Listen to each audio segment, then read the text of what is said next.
India is the largest country in South Asia. Its music is as vast as its geographic location and as large as its demographic population. The music of India reflects different aspects of Asian culture through its timbre, rhythm, melody, texture, form, and style. In general, Indian music remains fundamental to the lives of the people of India as a source of spiritual inspiration, cultural expression, and entertainment.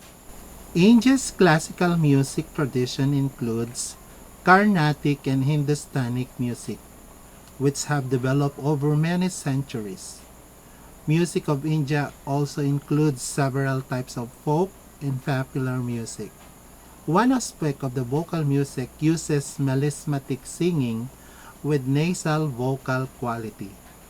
When compared with the Philippine music, which uses melismatic singing, is only used in chanting epics and the Passion. Singing based on a set of pitches was popular even during the Vedic times. The Samagana style of singing developed into a strong and diverse tradition over several centuries, becoming an established part of the contemporary tradition in India. The hymns in Samaveda, a sacred text, were sung as Samagana and not chanted. Samaveda is the third of the four Vedas of Hinduism, but ranks next to Rig Veda in terms of its sanctity and liturgical importance. Rig Veda is also sung in the Samagana traditional singing style. Because of its liturgical importance, Rig Veda is counted as the first among the four canonical sacred texts of Hinduism, known as Vedas. Rig Veda is an ancient Indian sacred collection of Vedic Sanskrit hymns. Some of its verses are still recited as Hindu prayers at religious functions and other occasions. Characteristics of traditional music from India. Carnatic music refers to the music from South India directed to a Hindu god, which is why it's called temple music. Carnatic music is unified, where schools are based on the same ragas, the same solo instruments, and the same rhythm instrument. Music pieces are mainly set for the voice and with lyrics. Compositions called kirti are devotional songs. Hindustani music goes back to Vedic period times around 1000 BC. Further developed in the 13th and 14th centuries AD with Persian influences and from existing religious and folk music. Predominantly found in the northern and central regions. Influenced by ancient Hindu musical traditions, historical Vedic religion, Vedic philosophy, native Indian sounds, and enriched by the Persian performance practices of the Mughal era. Nasal singing is observed in their vocal music. The most common style of singing is called khyal, a word which means imagination. Classification of musical instruments from India. Gan, described as a non-membranous percussive instrument but with solid resonators. It is one of the oldest classes of instrument in India. It may also be melodic instrument or instruments to keep tau. The different instruments in Gan includes the following. Gatam, karta,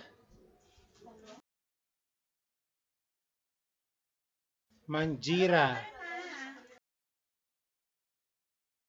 and note. Avanad described as a membranous percussive instrument. This class of instruments typically comprise the drums. Musical instruments in the Avanad includes the following: daf, duk, dafu, and dol, and tabla. Shear, also known as blown air. It is characterized by the use of air to excite the various resonators. Here are the musical instruments found in the Sushir: Shank and Bansuri, Surpeti, and Shenai. Tat referred to as Vina during the old civilization.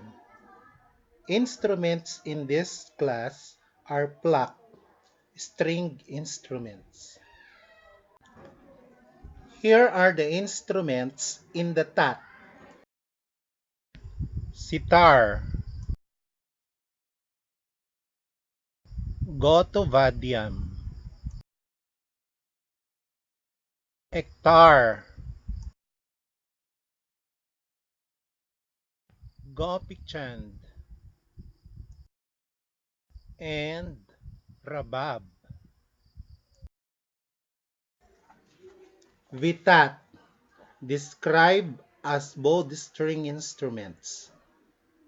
This is one of the oldest classifications of instruments and yet did not occupy a place in classical Indian music until the last few centuries.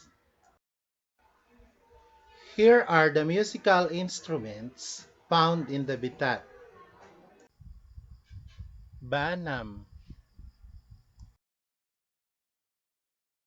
Esraj, Chikara,